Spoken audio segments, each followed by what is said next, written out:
You are watching My Naija TV.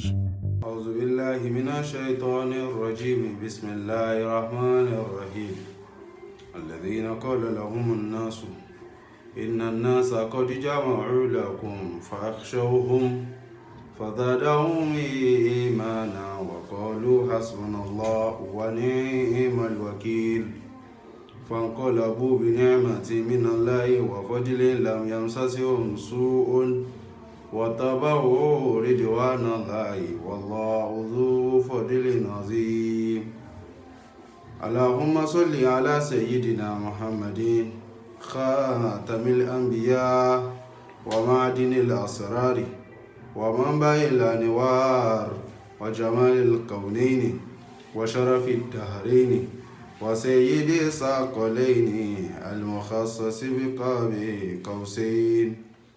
Adá ọpẹ́ fún Ọlọ́run, ìkẹ́ Ọlọ́run Ọlọ́run kó máa bá ànábì wa Muhammad, kó máa máa lórí ànábì Muhammad nìkan òun àti àwọn aráalé rẹ̀, àwọn sàábé rẹ̀ àtàwọn tá tẹ̀lé. Àwa fàlùbáríkà ànábì wa Muhammad àfàwọn ẹni tó fi ànábì mọ̀ wá. Torí tí ò bá ń ṣọlá ànábì wa Muhammad ní mọ̀ Ọlọ́run, tí ò bá ń ṣọlá àwọn ẹni tá a wíyà ní mọ̀ ànábì Muhammad.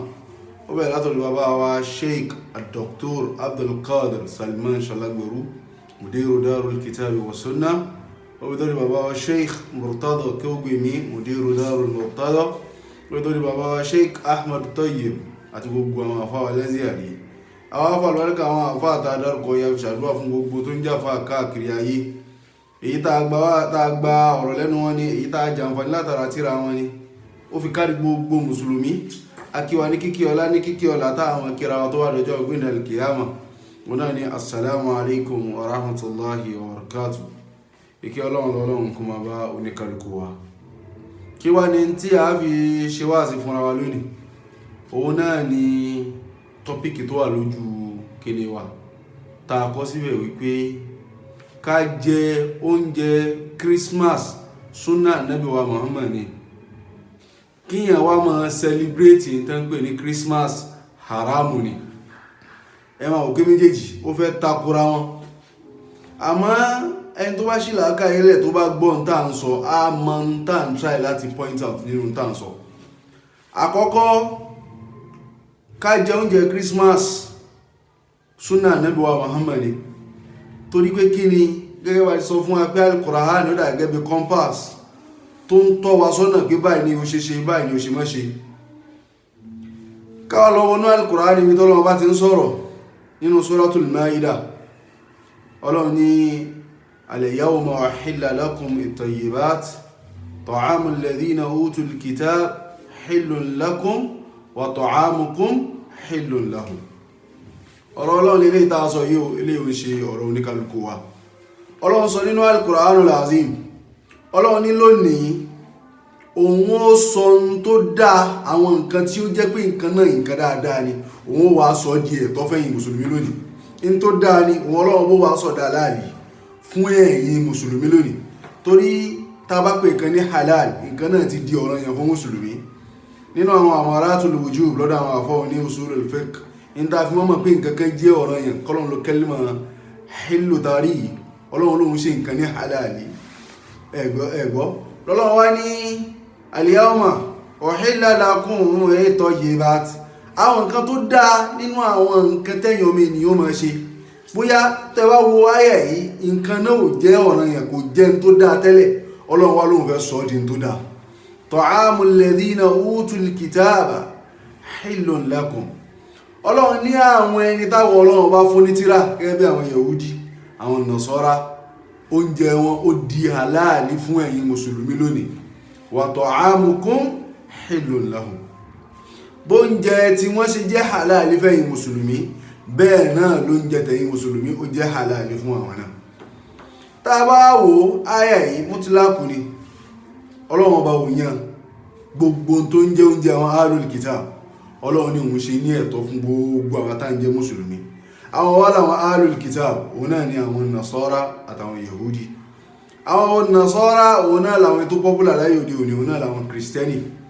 So ọ̀rọ̀kọ́rọ̀ ni káwọn èèyàn máa sọ pé àwọn Nasara àti sí yàtọ̀ sáwọn Nasara àti ìgbà náà. Kí ni tán fi yàtọ̀? látàrí ànábì wa Muhammad láti mọ́ sọ pé ọlọ́run bàbá, ọlọ́run ọmọ, ọlọ́run ẹ̀mí mímọ́. So ànábì mọ̀ ẹ́ bẹ́ẹ̀, ọlọ́run ọba tó dá iná mọ̀ ẹ́ bẹ́ẹ̀ látàrí ànábì wa Muhammad. So kí wá ní tán ṣe nísìnyí tó nínú ìgbàgbọ́ wọn tó yàtọ̀ sí ti sìn. Ẹ gbọ́, ọlọ́run ní gbogbo tó ń jẹ oúnjẹ wọn mútíláàkù ni. Tá a bá dẹ̀ rí mútíláàkù yìí, tá a bá padà rí pé ọlọ́run ọba kọ ìyádà rẹ̀ níbì kan, ibi tọ́lọ́run ọba ti kọ ìyádà rẹ̀ yẹn ibẹ̀ láàní dé. Tá a bá bèèrè lọ gbogbo àwọn àfáà tí wọ́n sọ pé oúnjẹ àwọn Ahlul Kitab haramu ní fún yín, ẹ gbọ́dọ̀ jẹ oúnjẹ Christmas.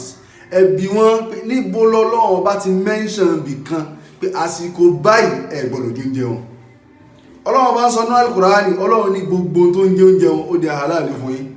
Kò wá síbì kan nínú Al-Qur'ani àbíbì kan nínú hadisi Ànábì wa Muhammad tọ́lọ́run ti wá ní ìgbà báyìí ó ẹ gbọ́dọ̀ jẹ oúnjẹ àwọn Ahlul Kitab. Ahlul Kitab yàtọ̀ sí kéfèrí, a ti mọ̀ pé tó ń jẹ́ kéfèrí tí yóò wọ́rọ̀ mọ́ bá ṣe ní wọ́n. Ahlul Kitab àwọn yàtọ̀, ọlọ́run ní oúnjẹ wọn ó di ẹ̀tọ́ fún yín, bóúnjẹ tí wọ́n náà sì jẹ́ ẹ̀tọ́ fún yín. Àfáà tó bá wá ní kí èèyàn máa jẹ oúnjẹ wọn tó jẹ oúnjẹ Christmas ẹbí pé bọ́lọ́ ọlọ́run bá ti mention bì kan nínú hadith Ànábì Muhammad ni àbí nínú Al-Qur'ani tó ní nígbà báyìí o oúnjẹ àwọn Ahlul Kitab ẹ̀ gbọ́dọ̀ jẹ. Kò sí ìgbà tọ́lọ́run ọba wá kọ ìyádà nǹkan, kí ló dé tẹ́yìn kọ ìyádà rẹ̀? Sẹ́yìn mọ̀jọ́ ọlọ́run ọba lọ ẹ̀gbọ́. Àwọn ọkọ̀ wa máa sọ pé irọ́, àwọn àfáà kan wá dìde pé irọ́ sẹ́ in tó ń jẹ oúnjẹ àwọn Ahlul Kitab iṣẹ́ ní ọjọ́ Christmas ẹ gbọ́dọ̀ jẹ, torí tẹ́ ẹ bá jẹ ẹ̀yin náà ń bá wọn ṣẹbọ ni, ẹ̀yin náà ń bá wọn dunnú pé wọ́n ń dunnú ọjọ́ tí wọ́n bí ọmọ ọlọ́run. Ẹ̀yin náà mọ gbọ́rọ̀, ṣé ìntẹ́ láwọn ń celebrate lọ́jọ́ ọlọ́run ní ọjọ́ tí wọ́n bí ọmọ ọlọ́run àbí ọjọ́ tí wọ́n bí ọlọ́run ọba? Ẹ kọ́kọ́ mú àkọ́kọ́ tí mo sọ síwájú látàrí Ànábì wa Muhammad láti mọ́ sọ pé ọlọ́run bàbá, ọlọ́run ọmọ, ọlọ́run ẹ̀mí, Ànábì gangan mọ̀ bẹ́ẹ̀. So kò dẹ̀ fa pọ́blẹ́mù nígbà náà tánàbí ò ní ìgbà báyìí ẹ gbọ́dọ̀ jẹ oúnjẹ wọn. Wọ́n sì ti ń celebrate ní tá à ń pè ní Christmas ká tó bí Ànábì wa Muhammad. Àwa gbọ́ níbi kan tó Ànábì ti ní ìgbà báyìí ẹ gbọ́dọ̀ jẹ oúnjẹ Christmas. Wọ́n ti ń celebrate ẹ̀kan tó bí Ànábì wa Muhammad. Ànábì mọ̀ kan wọ́n sọ pé ọlọ́run bàbá, ọlọ́run ọmọ, ọlọ́run ẹ̀mí mímọ́. Al-Qur'ani wá sọ̀kalẹ̀ pé gbogbo tó ń jẹ oúnjẹ wọn ó di halal fún yín. Àwọn àfáà kan wá dìde pé ìgbà báyìí ẹ gbọ́dọ̀ jẹ, which is ìgbà tán máa ń ṣe Christmas. Ẹ dákun torí ọlọ́run, question àkọ́kọ́ tó yẹ kẹ́ kọ́kọ́ máa bí wọ́n, ìbò ọlọ́run ọba ti dárúkọ rẹ̀ nínú Al-Qur'ani àbí nínú hadith pé ìgbà báyìí ẹ gbọ́dọ̀ jẹ oúnjẹ wọn. Àwọn àfáà kan wá dìde pé sẹ́ evidence wà, àwọn ọmọ àwọn ayat jáde wá nínú Al-Qur'ani. Ibì kan náà wọ́n múlò nínú gbogbo àwọn àyà yẹn. Ìkan bẹ nínú Suratul Baqarah nínú àyà 173. Ìkan bẹ nínú Suratul Ma'idah nínú àyà ẹlẹ́ẹ̀kẹta. Ìkan bẹ nínú Suratul Hijri nínú àyà ẹlẹ́ẹ̀kẹrin. Ìkan bẹ nínú Suratul Nahli nínú àyà 115. Kí wá níbi tán ń lò nínú àwọn àyàtì? Òun náà ni wa ma uhilla li ghayrillah. Òun náà ni pé in tí wọ́n bá pèsè tí ò bá ń ṣe pé nítorí ọlọ́run náà fi pèsè nǹkan náà kalẹ̀ nínú oúnjẹ, ó di haramu fún mùsùlùmí kó jẹ. Ká tó wá wọnú bẹ̀ẹ́ ká tó kọ́ ọ̀bọ̀, táwa náà bá wò àwọn kìrìsìtẹ́nì ẹjọ́ nítorí ọlọ́run o, ṣé wọ́n ń pa ẹran adìẹ àbóúnjẹ tó ń ṣe ìjọ náà wọ́n ń pa á lé fún Jésù ni, àbí wọ́n ń pa àwọn adìẹ yẹn fún ọlọ́run láti fi dúfẹ́ wọ́n ń pa adìẹ yẹn fún ọlọ́run láti fi dúpẹ́ fún ọlọ́run pé wọ́n bí Jésù nírú ọjọ́ tòní? Ìbéèrè ni o, ṣé wọ́n ń pa ẹran náà fún Jésù àbí wọ́n ń pa ẹran náà fún ọlọ́run láti fi dúpẹ́ fún ọlọ́run pé wọ́n bí Jésù lọ́jọ́ náà?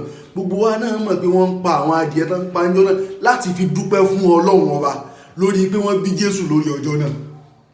Ó ti yanjú, wa ma uhilla li ghayrillah. Ọlọ́run ní tán bá pèsè kalẹ̀ tí ò bá ń ṣe nítorí ìtọ́lọ́run. So ìyẹn níbẹ̀ yẹn nítorí ìtọ́lọ́run náà làwọn náà fi palé, náà fi pa àwọn adìẹ tán pa, tó túmọ̀ sí àwọn náà lẹ́tọ̀ọ́ ká jẹ nítorí pé lillahi. Tí ẹ náà bá tún wá táwọn àfáà yìí lọ́rùn, ẹ bá lọ gbọ́ àwọn àyàtì yìí, ó ti wà mansukh pẹ̀lú àyàtà kọ́kọ́ kà síwájú. Torí pé kí ni wọ́n lọ wọnú Suratul Ma'idah, Ọlọ́run sọ wípé ń ga àyàtà kà síwájú pé al-yawma uhilla lakumut tayyibat ta'amul ladhina utul kitaba hillun lakum wa ta'amukum hillun lahum. kí la ń pè ní nasikh àti mansukh? Òun náà ni kí Ọlọ́run bá ti kọ́kọ́ sọ̀rọ̀ kan kó wá sọ mí kó fi parẹ́. Torí al-Qur'ani àti hadisi Ànábì wa Muhammad ó ń work according to ìgbàgbọ́ àwọn èèyàn. Káwọ́ fún an example, káwọ́ wọnú hadith. There was a time that Ànábì ní àwọn mùsùlùmí ò gbọdọ̀ mọ visit sàárè torí pé kí ni nínú àádá àwọn Lárúbáwá ni táwọn èèyàn bá kú kán máa gbóúnjẹ lọ́bẹ̀, kán máa lọ ṣàdúrà mẹ́ẹ̀, kán máa kó fúláwà lọ. Ànábì náà ó ní kán máa lọ. Àkọ́kọ́ nìyẹn. Ànábì wá padà wá tún sọ nígbà tó ti di pé gbàgbọ́ ti wọ ọkàn wọn torí pé nígbà náà wọ́n rí àwọn òkú yẹn bí Ọlọ́run táwọn lè fi gbà nǹkan lọ́dọ̀ Ọlọ́run. Ó wá rí pé gbàgbọ́ ti wọ̀ wọ́n lọ́kàn pé tán bá lọ fíṣítì ibẹ̀ wọ́n kàn lọ fíṣítì àwọn èèyàn wọ́n dẹ̀ lọ ṣàdúrà fún wọn ni. Ànábì wá ní in tí mo ti nà á yín kó ń bẹ̀ pé kẹ́ ẹ má ṣe mọ́, mo ti wá ní kẹ́ ẹ má ṣe nísìn o. So ọ̀rọ̀ ẹlẹ́ẹ̀kejì ó ti jẹ́ násíkù fún ẹlẹ́ẹ̀kejì. Fún alákọ̀ọ́kọ́ ó ní kán mọ́ lọ, ó wá padà ní kán mọ́ lọ. Ìgbà tó wá padà ní kán mọ́ lọ ìyẹn la máa lò lórí èyí tó wọ́kọ́ sọ. Irú ẹ̀ náà wá ní àwọn àyátì. Gbogbo àwọn àyàtà kà síwájú yẹn tá ní àwọn uhilla li ghayri llahi nínú Máídà, nínú Baqara, nínú Hijr, nínú gbogbo àwọn ibi tó ti wá yẹn ó ti wà mansukh pẹ̀lú àyà uhilla lakumut tayyibat ta'amul ladhina utul kitab. Àyà yẹn wá gbẹ̀yìn gbogbo àwọn yẹn. Tẹ́ bá tún wá wò gòkè ó dáa. Àyà tá ń sọ yìí ó wà nínú Suratul Máídà náà. Wa ma uhilla li ghayri llahi ó ń bẹ nínú súrà ẹlẹ́ẹ̀kẹta. Al-yawma uhilla lakumut tayyibat ó ń bẹ nínú súrà ẹlẹ́ẹ̀karùn-ún. Gbogbo ara mọ̀ pé in tá ń pè ní al-Qur'ani tartibu méjì lónìí. Tartibu nuzuli ń bẹ, tartibu al-musahafi ó ń bẹ. Kí ni tartibu nuzuli? Òun náà ni bí Ọlọ́run bá ṣe ń sọ kalẹ̀ fún Ànábì wa Muhammad. Bọ́lọ́run ṣe ń sọ kí ni àyà tó náà bá kọ́kọ́ sọ kalẹ̀ òun náà ni ikra. Ẹ wá lọ wo inú al-Qur'ani, ṣé ikra ló bẹ̀rẹ̀ al-Qur'ani? Ikra kọ́ ló bẹ̀rẹ̀ al-Qur'ani. Ọlọ́run wá ní kí Ọlọ́run wá tún wá pa Ànábì láṣẹ pé ẹ tún wá tó Suratul Fatiha ní kẹ́ fi bẹ̀rẹ̀ al-Qur'ani. Ìyẹn là ń pè ní tartibu al-musahafi bí wọ́n ṣe tó sínú al-Qur'ani. Èyí tó bẹ̀rẹ̀ al-Qur'ani òun náà ni Suratul Fatiha ló kan Suratul Baqara. Tẹ́ bá lọ wo tartibu nuzuli èwo ló kọ́kọ́ sọ kalẹ̀ ikra ni. So tó ń túmọ̀ sí pé tartibu nuzuli ó yàtọ̀ sí tartibu musahafi. Tartibu nuzuli gbogbo àwọn àyàtì wọ́n wá lẹ́yìn uhilla lakumut tayyibat. At-tayyibat ti wá nasakha, ó ti nasakha gbogbo wọn. Ó jẹ́ nasikhu fún gbogbo àwọn èyí tó ti síwájú. Tẹ́lómi bá tún wá dìde pé Suratul Maida náà wa ma uhilla li ghayri llahi bẹ̀mẹ̀ tẹ́ bá lọ wo tartibu musahafi rẹ̀ gan. Ẹ máa rí wípé ayé ẹlẹ́ẹ̀kẹta wa ma uhilla li ghayri llahi wa.